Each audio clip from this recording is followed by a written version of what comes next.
गधे को बोलना सिखा दो।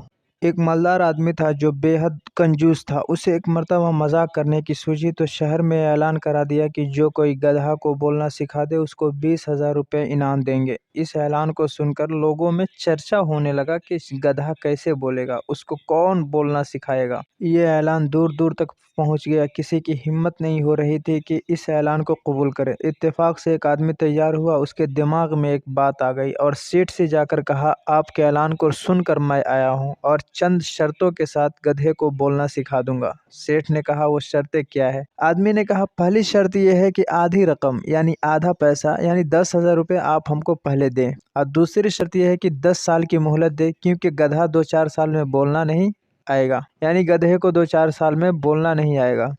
और तीसरी शर्त यह है कि आप अपनी पसंद का गधा खरीद कर यानी महंगा गधा खरीद कर दें। तीनों शर्तें सेठ ने मंजूर कर ली और इस आदमी को 10,000 रुपये नकद और एक गधा खरीद कर दे दिया। साथ ही 10 साल की मोहलत भी दे दी। ये आदमी जब गधा लेकर चला तो लोगों को ताज्जुब होने लगा और उससे पूछने लगे कि आप इसे बोलना कैसे सिखाएंगे। उसने जवाब दिया कि आप सामान समझते नहीं। ये सेठ बड़ा बखील यानी कंजूस आदमी है। किसी को एक ढेला भी अल्लाह के रास्ते में कभी नहीं देता, तो अल्लाह ताला ऐसे उल्टे रास्ते से उसका पैसा निकलवाता है। मैं इस 10,000 रुपये में से आधी रकम अल्लाह ताला के नाम पर गरीबों को तकसीम कर दूंगा और आधी रकम का सामान खरीद कर तिजारत करूंगा यानी बिजनेस करूंगा। अब रही बात गधे की बोलने की, तो मैं 10 साल की मोहलत सेठ से मांगी है। इस अरसे में सेठ मर जाएगा या फिर मैं मर जाऊंगा, नहीं तो गधा जरूर मर जाएगा। इत्तेफाक से हम तीनों में से अगर कोई नहीं मरा तो 10 साल की मुद्दत पूरी होने पर मैं गधे को खुद मार डालूंगा और सेठ से जाकर कह दूंगा, हुजूर गधा बिल्कुल बोलने वाला ही था मगर इत्तेफाक से उसकी मौत आ गई, यूं मर गया। ये बहाना बना लूंगा। आप ही बताएं, कहीं गधा बोलता है? अलबत्ता बखील की जेब से पैसा निकालने की ये तरकीब अल्लाह ताला ने मेरे दिमाग में डाली है।